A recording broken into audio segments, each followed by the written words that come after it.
Hi, everyone. It's Patty Post, your host of the Persevere podcast. And today I have Britney Crosson. Britney, thank you so much for joining me today. Thank you for having me. This was me fangirling Britney because on my Instagram feed, she came across and I saw one video and I was like, who is this amazing lady that's dancing on her treadmill? And it actually was your first dance and you're like, I picked this up in like 20 minutes. I'm like, first of all, that's cool. Second of all, then I started really diving into all of your videos. And at first I'm like, oh, well, this is like her thing. It's just her personal brand. And then I saw you're a CEO too. And then I just started to get to know your family and then everyone that works for you. And I listened to your podcast. So like, I'm your number one fan right now. So thank you. I'll take any fan I can get. You know what? I'm with you. So you have over 15 million views on your videos. Your company is Fun Love Media, and which you started in 2019. Yeah. And what I think is really interesting, you worked for your family's business before you started this. How interesting. What was that business? I did. So my dad still owns and runs it to this day. It's an electronics business. So it's like, it's his thing, right? Whenever he got out of school, he did marine electronics. This is like navigation on boats, right? Oh. And of course, I don't have any personal interest in this, but I love him and I loved working there. And so I started working for my dad when I was 16. Oh no, what happened? And my dad and my brother still do that work to this day. And it taught me everything I would ever need to know about business in general. Hallie, right? Are you am I gone? Education I could have had. So I worked there from 16 until my late 30s. So more than 20 years and really loved it. It's a really special thing, you know. Every recording, this happens. Just come to the territory, I guess, huh? See, I put my stuff on Do Not Disturb, and I was like, oh, maybe I did that. What happened? Oh, no. Okay. There's something going on with my Botox because I I can't rub my lips together. I don't know. It's like really weird. It's really weird. And I like got it down here. So I don't know if it's like impeding my face from like actually working, which silly.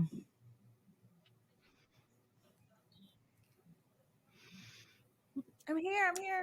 I've never had it before right there. So this is like a new thing. Yeah, we'll see. Oh, there you're back. You were talking, I don't know what happened. You were talking about, it wasn't your thing, marine electronics, and then you froze.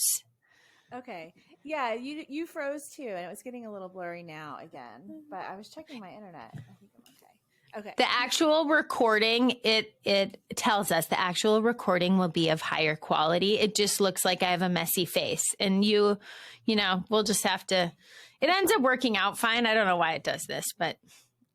Oh, it's no problem. Maybe that's the next thing we should invent is like a better podcast platform. Right. Okay. It's all good. What was it? Okay. So family business. So it didn't matter that I didn't care about what the business was. I just wanted to be involved. I love my dad so much. And, it was always so special because I grew up with that business. Like he started it whenever I was 2. So cool. It was just a part of my life. So I started working for him when I was 16 and I did all the way to my late 30s. So more than 20 years. Oh, wow. And learned honestly, probably everything I need to know about just general business from him. It was the best education ever. And he still runs it. He and my brother still do that work to this day. Right. So you started in 2019, and let's go into what Fun Love Media is. So Fun Love Media is a social media and podcasting agency. Essentially, that's the short answer. I did officially start it in January 2019. I had already been doing freelance social media work before that. I love social media because I'm a performer. I'm an actor and a dancer since childhood. So to me, like whenever I found MySpace back in the day, I was like, this is amazing. It's like a stage. It's what I was thinking. And Yes. everybody else is like, this is so weird. I'm thinking it's amazing. So I love social media naturally. And I was always learning and sharing, and I was blogging and vlogging and just trying to do all the things. And I had some friend business owners notice that I was good at it and that I liked it, and they hated it. And so they're like, can we just pay you to do this? And I was going, wait, what? This okay. And I did that freelance for a couple years, and then I thought, okay, this is actually like a thing, and I need to make it official. So I formed Fun Love Media in January 2019, and it's come a long way in just the 4+ years it's been around. Yeah. So those friends saw something and admired what you were doing personally. How did you take, because you knew to do it for yourself, right? From that platform of vlogging and blogging and being on MySpace and then all the other social media platforms. How did you go to those friends and be like, okay, yep, I can do this, but you have to have different content for those personalities. How do you do that? Right. Well, they were for their businesses. So thankfully they had, we had access to content and information about the business. And I had already kind of done practice rounds in my dad's business. So I had a good perspective of handling a personal brand and also a business brand already. And so we just went for it. It was crazy. I honestly, just like anybody else would say, when you start your own business, you don't know, some things, but you don't know all the things. And I just had to figure it out as I went along. I was like Googling prices, like what do people charge for social media management services? Awesome. Like, this sounds competitive. Like, I could make a living doing this. And of course, the prices were like way too low. Of course, like you always start way too low, but I figured it out along the way. Yeah, and then you know your worth, right? Like, okay, right. This is what some people are charging, and when they get a return on that investment, then you're like, rates go up. Yeah, exactly. We can charge more. Exactly. So I really liked from what I was binging last week of the podcast, I was listening to, you had a lot of great reflection on setting up social media plans for the salon in Houston. Oh, yeah. And in my mind, I was driving, so I couldn't watch them. But in my mind, I'm like, oh, it's this beautiful salon and it's white and they're teaching, but yet there's some sort of like an edutainment there. And how did you start with these?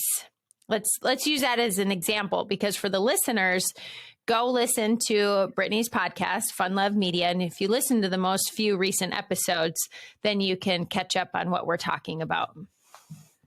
Yeah, for sure. The podcast is the Social Sunshine Podcast. And that's right. And we're talking about social media is the biggest focus, with some general entrepreneurship sprinkled in there. But yeah, in recent episodes, sometimes I'm talking about our own clients, like what you're talking about, the salon in Houston, just because it's been such a cool, wonderful experience with them. When you have a team of people at a business that they want your help with social media, and they're willing to, like, multiple people in the business are willing to participate and be on camera and have a good attitude about it and be into it and educate their audience and all the cool things. It's like for somebody in my business, it's jackpot, because a lot of business owners don't want to be on camera and don't want to have to mess with that, which we have help for that too, for people that want to avoid it, I guess. But it's been just such a beautiful experience to work with people like them, because it's so important for us to help, like, their audience see them and literally see their faces all the time, because it's just that human to human connection that we all love and want, Yeah, you really get to, I feel like right now, I feel like I already know you. And because I've been able to learn so much about you, of what you've posted on your platform intentionally.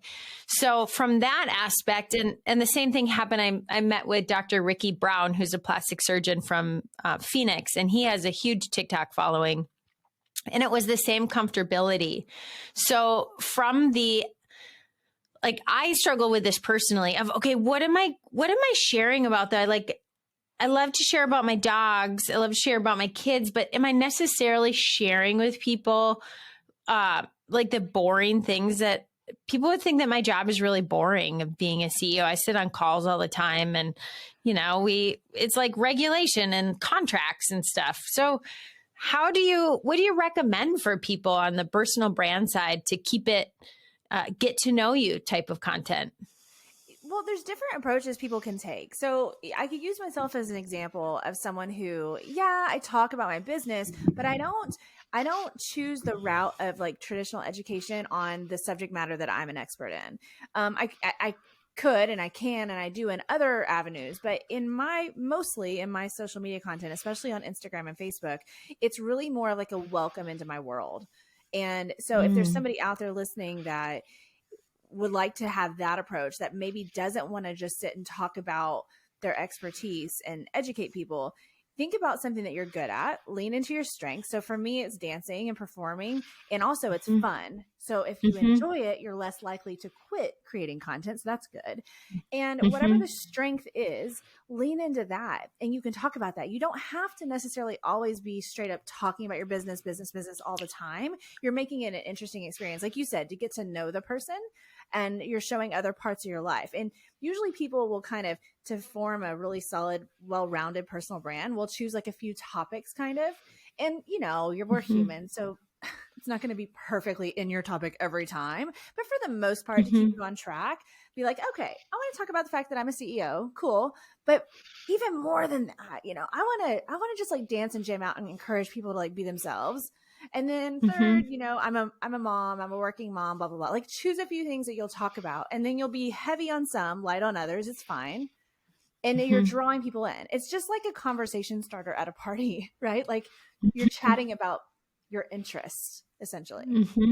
What you said right there of encourage people to be themselves. I really love that aspect of your platform. And what's your driving? Why are you pulled to do that? Tell me about that. I am pulled to do that for a couple of reasons, a couple of big reasons. One is that I always, how people say, what do they say? I'm horrible with sayings. Don't dull your sparkle, right? Or something like that. Yeah. Yeah. Okay. Yeah. I did that to myself for a long time. And anybody that is a bigger personality or has some sort of unique ability or something probably understands what I mean.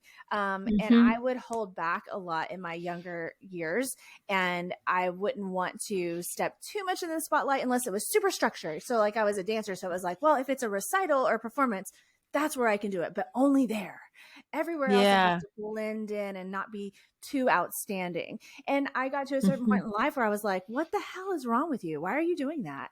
That is not even who you are. Like when you're at home alone, you are jamming out, you're having fun, you're being silly, whatever. So I just came to this point in my life where I experienced that. And I know tons of other people experience that.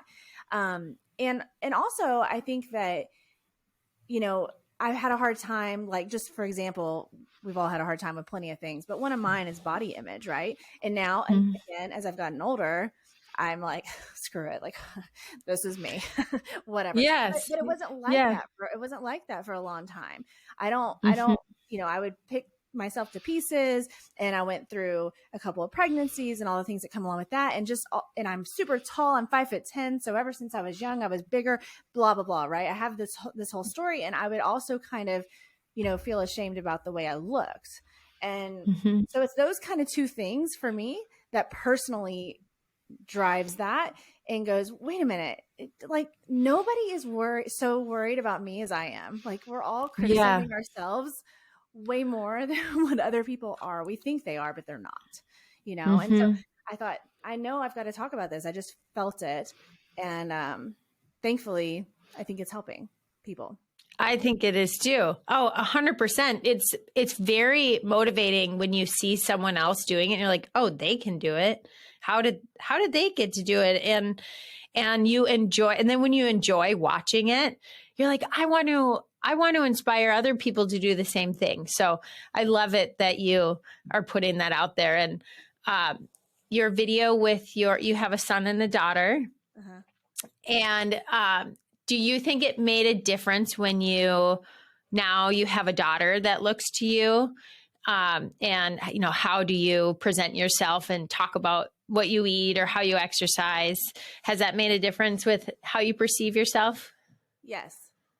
Yeah, it Yeah. has. I think it's inevitable. I think, and I just don't, my personal choice is I don't use certain words talking about myself and the way my body looks. I don't put myself down in front of either of my children. I just don't want to have that vibe in the household. And I know as they get older and they mature, we can have more realistic conversations and maybe even joke about it whenever they're grown, of course, right? But when they're little, it's just their little brains aren't quite where ours are, and she may not receive that information in a light way, and I certainly don't want to be someone negatively impacting her if I can help it. So I'm very careful about my words and toward them, and also of course about myself. Yeah. Yeah, I think that you're such a good dancer. Like I love it. I think that it's so fun. And I love leggings that are like fun, and that just like little girls love that, moms love that, like everyone does. So I think that, and that's just you. So what inspires me is that you're not like, oh, I'm going to pick this outfit because other people like it. Like you definitely are, hey, I like this and I'm going to show you guys that I'm doing it.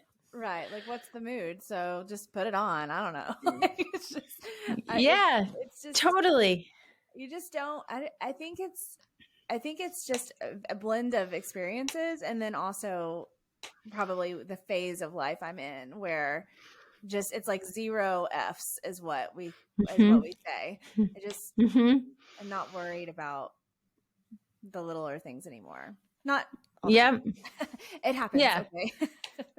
Totally. Yeah. I mean, that's life, right? Like we get wrapped around the axle about things that we probably don't need to, but whatever. Right. So will you share with us some, like a success story? Just think of, if you are a new business and if this is, you don't have a huge budget, you little baby budget, but you want to tell people your story and what you're offering the world. What is some free advice, complimentary advice that you could give to a listener you could inspire them? I think that you first, think about your behind the scenes stuff. If you're really, really interested in really committing to this social media journey, which you should be, I always say, if you hate social media, you're doing it wrong. You're missing out. If you really do want to get into it though, you do need to think about the behind the scenes. So if things are a total mess in the business, that needs to be tended to. I unfortunately have had several businesses approach me to help them with their social media and hoping it would save the business. Right. And so we have to think about the behind the scenes and the foundation of our businesses and our brands. Even if it's not officially a business yet, but you're kind of building something, you have to have that set. So meaning that you want to know, what is your mission? What the hell are you doing? Like, what's the point, right? What's the point behind what you're doing? What inspires you to start the business? All of your basics. People talk about your why. Any of those things, right? You want to just be so familiar with that and so in tune with why you even want to share your message with the world on social media. Once you feel really good about, and that can change, it's okay later, but you need to have something to start with. And once you have that, it's really just starting to dive in and learn and develop your own custom plan. So watch out for someone that tells you it's my way or the highway, because it's not the case. There's so many variables with social media. You want to look at the different platforms and go, which one makes sense? Like learn a little bit about each. And if I'm going to share this kind of thing, it'd probably be best on LinkedIn and then maybe also Facebook, but this would be better on Instagram and TikTok or whatever kind of combination, and actually start making your own custom plan. And I always say that besides, of course, being yourself and showing the personalities behind the business, also being super consistent for your audience. I know everybody probably hears that word consistent all the time, but it's so true, because if you're wishy-washy and you post like 4 times this week and then you don't post again for 3 weeks, that sucks, right? Like, Yeah. people are gonna be like, well, where are they at? What's she doing? Like, where's she go? And, and it's really about having that routine over and over, because it's a compound thing. Like, what's happened for me is that over time of showing up over and over and over on social media, and of course, like I said, choosing something that felt fun for me so that I wouldn't quit, has built up to this big thing and helped my business. And I think that maybe being patient can be hard, right? For that organic growth on social media. It's hard. It is. And when you don't feel like, it's almost like when you work out, like when you don't feel like working out, those are the times that you have to work out. Right. When you're like, well, gosh, I'm doing all this stuff. I should be on social media, but it will take me, X amount of time longer. Just do it. Just post the damn, don't you say that, like post the damn video. Isn't that one of your, post it. I put effing video, but yeah. Yes, that's what it is. Yes. And it's an interesting ride, the social media ride, because you have moments where you do need to just dive in and just post whatever and have some trial and error. But then you have to learn from that and go, okay, so more of this, less of that. And it's a gradual thing. But you really can, it's not like it has to take years for something to come of your presence on social media, but it just take a little bit of time. So give yourself that grace to know that you're not going to snap your fingers and magic happens overnight just because you posted, on social media. Yes. You have that plan, you show up consistently, you choose what's best for you. I always tell my students and my clients to kind of choose a direction. Do you want to go in the education, entertainment, inspiration, or like a combo of the three? What kind of presence do you want to have? And then you go with that. Okay. So it was inspiration, education, and what was the other one? Or entertaining. Yeah. Or entertaining. Okay. So that's where you could do edutainment. Yes. Combine those two. Exactly. That's, I feel like what you're doing, a lot of that. Like you're the queen. Yeah. Very interesting. It's probably natural for them to be combined, especially over time, right? You start kind of getting in a groove. You go, wait a minute, hang on. I could kind of do this and a little bit of that, and then, and work out your own thing. But I just think that the one other thing I'll say about that, about your approach to social media, is also knowing what your business or brand needs to thrive. So what I mean by that is I split it up into these three categories, and I call it focused, fine, and force, because I love an F word. And focus would be for someone who does not need a large audience to help their business and brand thrive. Like, you're working with people one-on-one. Maybe you're a consultant and you literally work with one person in a meeting at a time, and you can only handle like 5 over a few months or whatever, right? You don't need to reach millions of people, because your business can't support that. It's not relevant. It doesn't matter to your business. You need the right people, not more people. But the next one in the middle, which I call fine, would be somebody who's kind of like not hardcore one way or the other. Maybe you work with groups, maybe you do want some growth, but you don't need to reach millions and millions of people. It's just a gradual growth. And then the bigger one was force, because that would be somebody who does really need the larger numbers to thrive. Somebody that's a podcaster that wants lots of listeners, somebody that's an author that wants to sell lots of books, somebody that's a speaker that wants to reach lots of people and make the impact on their lives, right? Where volume matters. So when you realize which one you are, well, this one has to worry more about growth and be super focused on all these growth tactics and reaching tons of people. But this one really doesn't have to do that. So they can take this approach. I just want everyone to realize you're not like everybody else. It's your custom, it's your own custom journey. And it's easy to compare and be like, but she has 10,000 followers, and I only have 2,000. Well, I don't know. Do y'all have the same goals? Probably right. Not. Yeah, probably not. Yeah. Yeah. Think about where you want to be, and who is your ideal. How about this? Like, who is your ideal follower on your podcast? Is it Jamie that works for you? Gosh, I can't remember her name. She was great. You interviewed her. Oh, Megan. It's Jamie. Megan. I'm sorry. that was way off. But she talked about your hashtags, and she's like, I know a lot of people don't like hashtags, but this is what I do. And you search your hashtags. Like, for example, if I search hashtag entrepreneur or mom boss or something, how can you figure out what those hashtags are? Is that by, I liked that episode. So, because you want to figure out if whether you're focus, find, or force, who it is that's in that audience, right? Right. Hashtags, it's so funny. It's such a big topic. I get asked about hashtags about like more than almost anything else.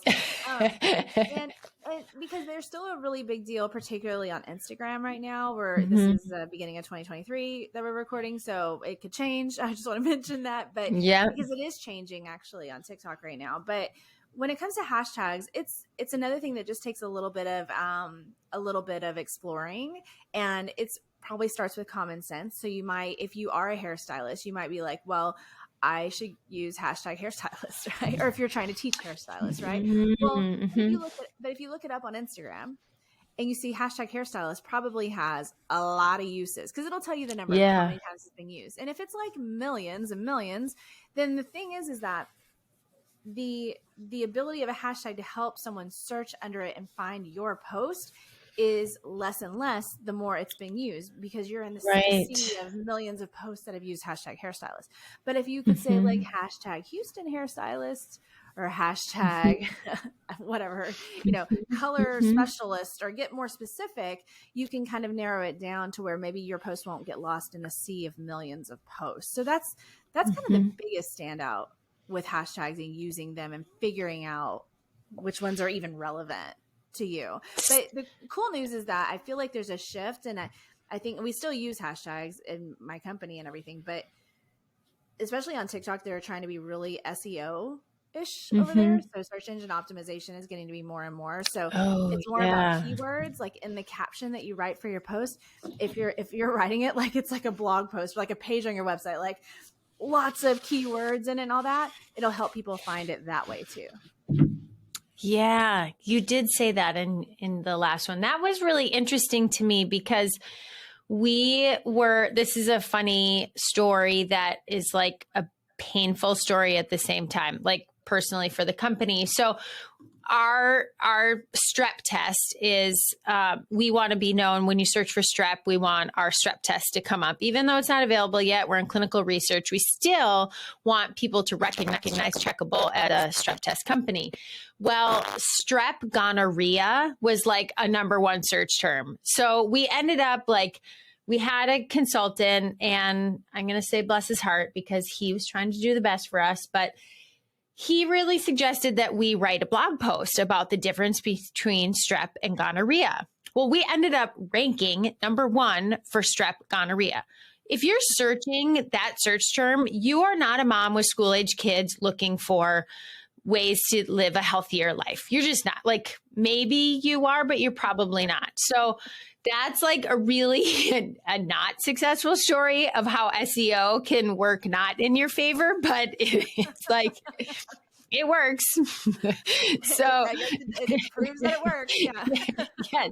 So be very careful, because you can search for what are the keywords that are trending right now, right? Or in SEO, and it takes time.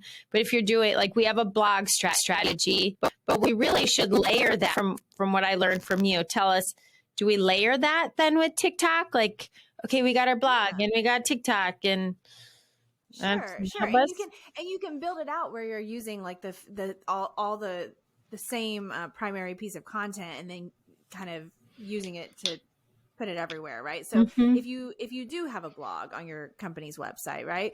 Well, you could literally copy and paste parts of the blog as captions in your social media post. You can take parts of the blog and consolidate it and make like a really nicely designed on-brand carousel post that people can swipe through and learn really quick, rather than reading the whole blog post. So yes, we want people to read blog posts because we want website visits, and we want, clearly, but that piece of content is so valuable for other things as well. That's also going to just lead people to your website essentially. So I think work smarter, not harder when you have, they call it long form content. So when you have a blog post, or if you have a podcast episode, or you have a long form YouTube video, long form, honestly, meaning that it's just at least a few minutes long. It doesn't have to be that long. That's long form content.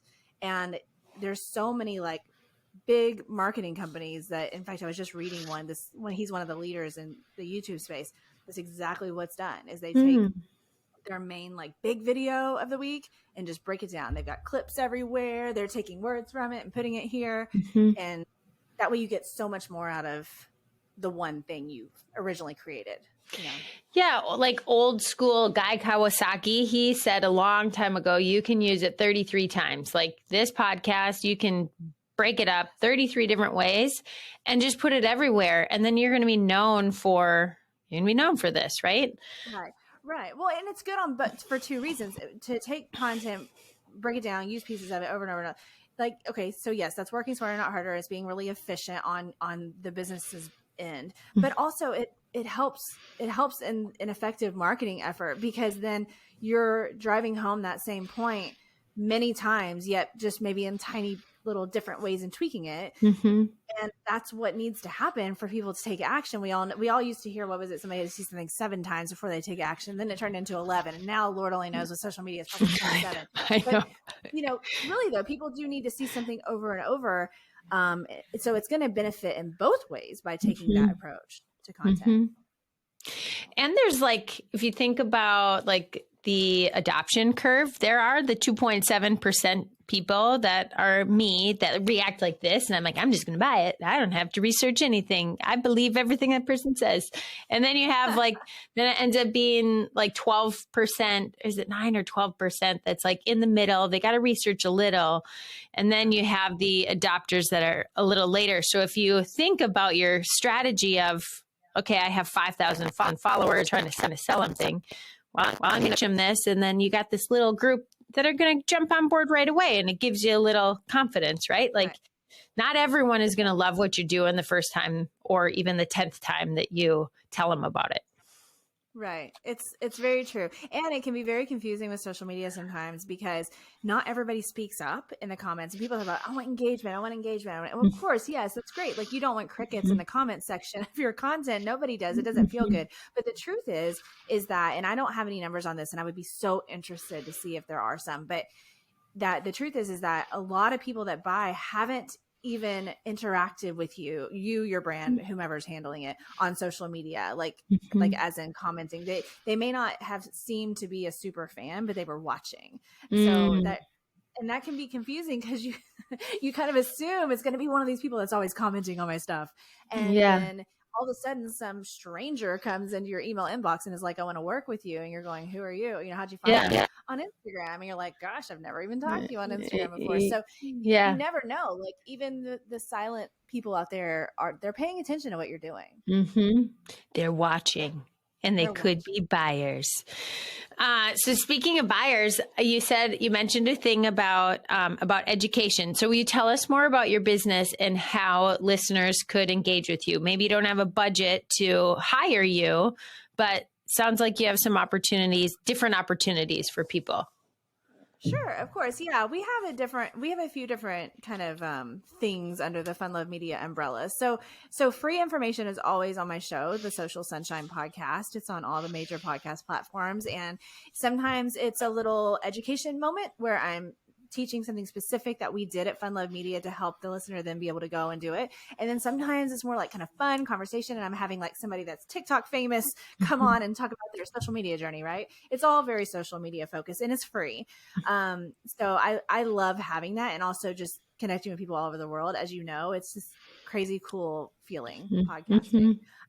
I also run a membership called Small Biz Social Society, and that's our low cost option, because when people work with us at Fun Love Media, it costs a lot more. You're getting done for you services. We are literally handling it all. You don't even barely have to lift a finger, but the membership is super low cost, and it's this cool, honestly, family is what it's turned into. Cool. I'm actually planning our 2nd annual retreat this year, and it's just people that are similar probably to both of us, that they have a zest for life. They're fun. They want to use social media to get out there, make a positive impact, grow their business, help others, and all the wonderful things. And that community has been such a special thing in my life and in everybody's lives. Yeah. And do they have to live in Houston, or is this anywhere? No, it's all over. We got a couple of Canadians. We got a couple outliers. Spread across the country. Yeah. Everybody's from everywhere. So I enjoy having the business set up like that, where we have the agency services, we have the membership, and we have the show. So you've got free, inexpensive, and then full price. And it's just, we're trying to meet people where they're at and explore how we can help all kinds of entrepreneurs in different ways, because it's just, I've personally seen the wonderful things that showing up on social media can do for individuals and for businesses. I choose to see the good in it, and so if I can just help more people experience that, to me, that's, the goal. Yeah, you're making an impact. And then it's not like you're trudging through work. This is awful. I'm just looking at the numbers. It's like, it's good to be a leader that focuses on feelings. And how does it make me feel? How does it make you feel? What's the impact? I think that's very intentional leadership, actually. So kudos to you, Britney. It's very important to me. I'm a mushy, we can watch a cute commercial and cry together. Yeah. That's who I am. So take it or leave it. Same. If your personality is really cold, then I'm thinking that fun, love, media probably isn't the place for it. Yeah, there's other places that will take your business, but might not be the best fit because you smile and laugh too much, right? Like if you're too serious, like go somewhere else. Fun. Yeah, the meetings are a little fun. So when we started, you had a call from your son's school, and I just quick want to touch on something that's really important of being a mom and a CEO.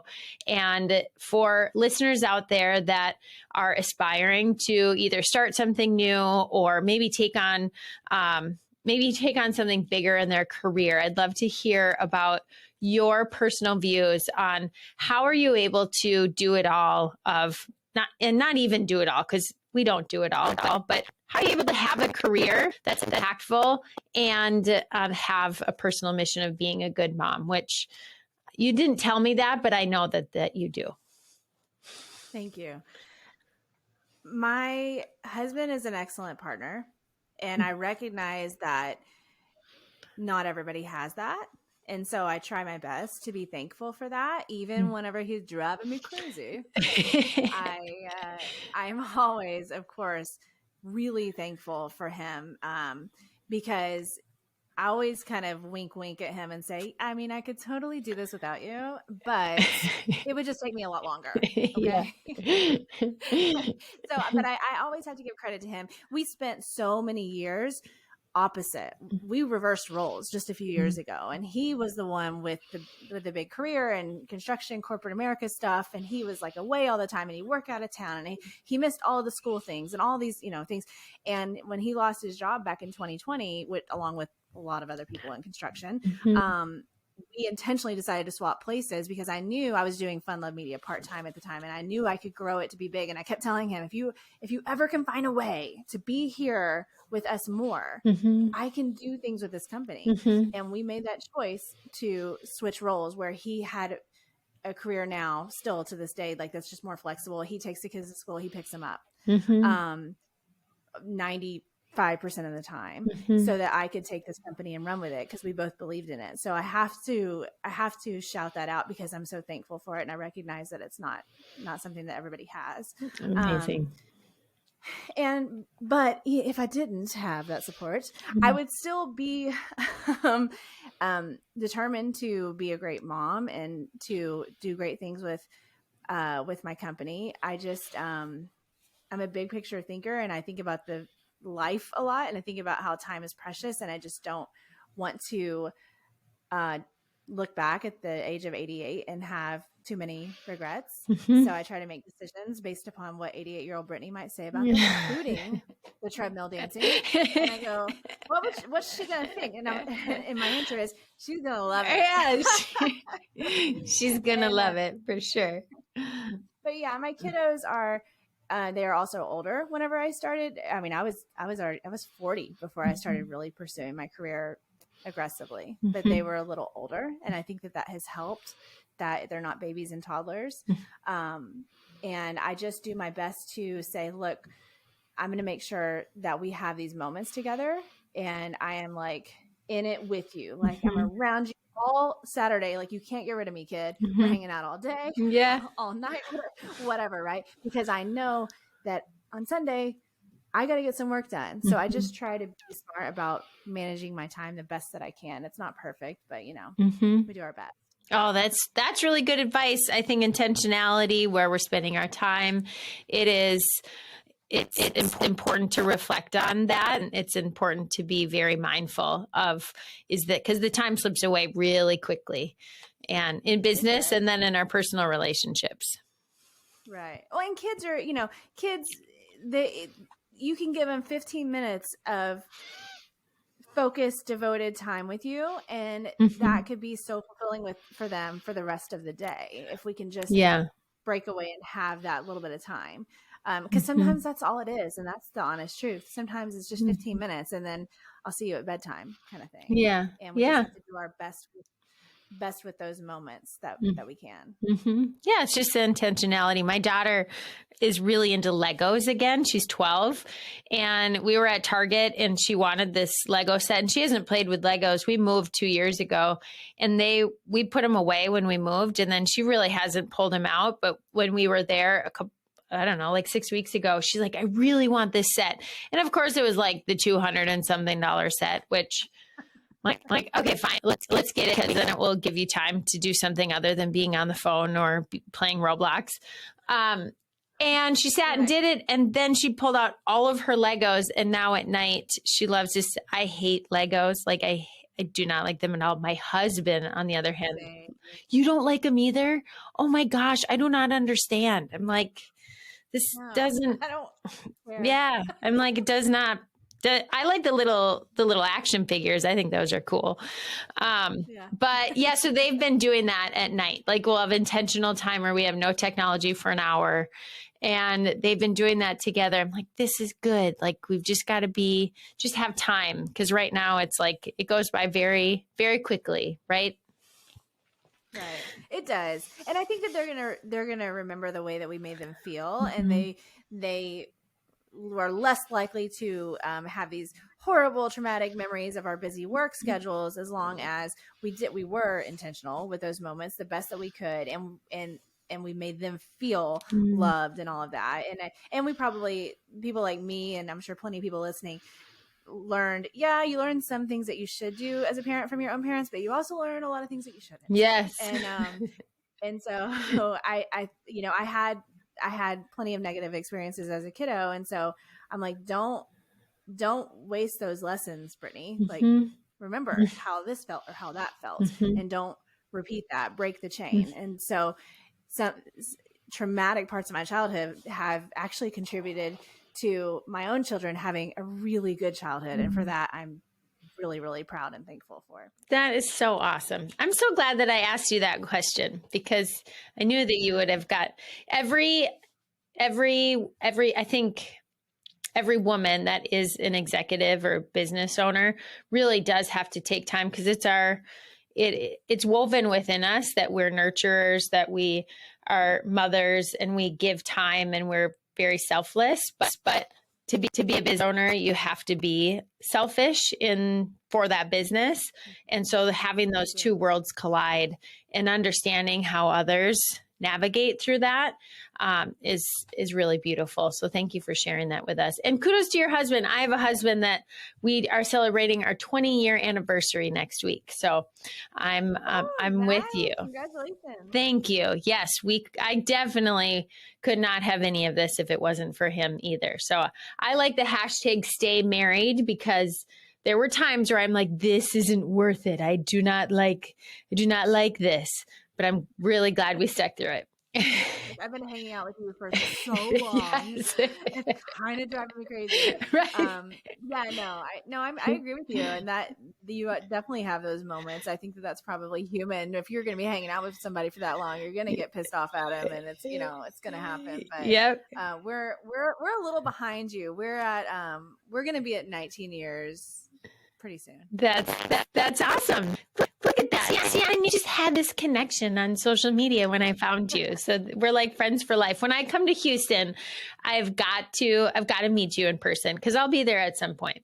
I actually we have 3 clinical sites in Houston, actually. In Tomball, Pediatric Associates, Elite, and I can't remember the other one. But yeah, we're down I'll be down there at some point. So I'm going to see you, Britney. You got to take me to a good place with I don't know. You guys have really good seafood in Houston, don't you? Good seafood, good Tex-Mex, good steaks, lots of good food that probably is not very good for you, but it's delicious. That's okay. That's why we use our Peloton, right?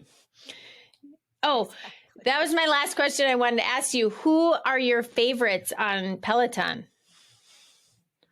All right. Cody Rigsby. I mean, it's probably if you got to know me and you know Cody, it's probably not. I love Cody. I love Alex. Me too. On the bike, love Alex. Alex was actually the first class I ever took on my bike. Me too. Was with Alex. Me too. Really? Yeah, I love the Club Bangers ride. It's so good. And then I found Cody, and then I rode with him for months. I didn't ride with anybody else because I was obsessed with him. But I branched out, and I love Robin. I love Tunde. I got to meet Tunde last year. She's even more beautiful in person than on screen, if you can even imagine. Really? That. I got to meet Robin a couple years ago, and I rode with Jen in New York before they moved to the new studio back in 2019. Cool. So I love all of them. Matt, gosh, there's so many. It's hard to choose. Rebecca Kennedy. Oh, I just took one of her classes. I really like her too. Yeah, she's cool, and she's cute, and she's energetic, and she's a dancer too. So sometimes she'll be on the tread and she'll do a little dancey thing, and I do it with her. She's like my best friend and doesn't know it. Well, you got to have her on the podcast, and then you can be best friends because you know her. Right. Yeah. She could be That's what we'll do. I'm going to leverage the podcast and try to become her best friend. Yes. And then she'll give you a shout out. I really want to do a live class when I go to New York, but I hear that it's much harder than it used to be to get in a live. I have heard that it's a little bit harder, than it used to be, because whenever I went to do it in 2019, it wasn't that hard. I don't even remember. I think I just had to show up a little early. Oh, yeah. Now I think that there's quite a wait. And then, did you know they have bodyguards? The instructors do, people trying to maul them, I guess. I know, right? They're legit celebrities. Oh, yeah. But they really are, and we'll have to talk again another time where we can have a whole conversation about how good of an example Peloton is for certain kinds of businesses as far as community and branding goes. It's genius. I've learned a lot from them with that. Totally. Have you ever read the book Business of Belonging? No. It's a really good book. Our team read it this last summer, and it's all about creating a community and why you create a community. He didn't reference Peloton, but so many of the different things, I'm like, oh, Peloton does this, Peloton does that. And from when you get people to then buy your merch and wear your brand on their person, it's holy cow. Yeah. And we're trying to create hero moms because our target market is moms, and moms are the heroes of their families. And we still haven't, we activated it for a while, and then we're getting back into it because we just have some definition and who are we sorts of things involved in that. But Peloton, even the word Peloton, I'm like, what does that word even mean? I think it's a not word. It's a cycling term. I think it's like one, you're riding together, almost like a flock of birds. Like, I forget the exact definition, but it's something like that. Oh, is it? I thought it was a made up word. Okay. So that's even cooler that that's what the meaning is behind it, because all of them, and then all of them just emulate like, okay, it's leave it behind. Here you are on the bike. Like, we're all in this. Right. Yes. I love that. Yeah, we should have another one because I mean, I would love to hear more. I'm going to have you on again. Let's talk about your community next time. When are you doing your retreat? We're doing our retreat in June, Okay. 2023 in New Orleans. Okay. This year. Oh, that's really fun. Yeah. And are you still taking people in that, or are you like at capacity? We do at certain times. So as you and I are speaking right now, we're not, but we will have enrollment open for a few days in April, and we will also have it open one more time for a few days before the retreat. So just there will be a couple of little moments. Okay. Because keeping enrollment open all the time is a lot of work. So we try to choose carefully. Yeah. So yeah, it's for members only, but it's going to be so fun. I'm so excited about it. I can't wait to learn more.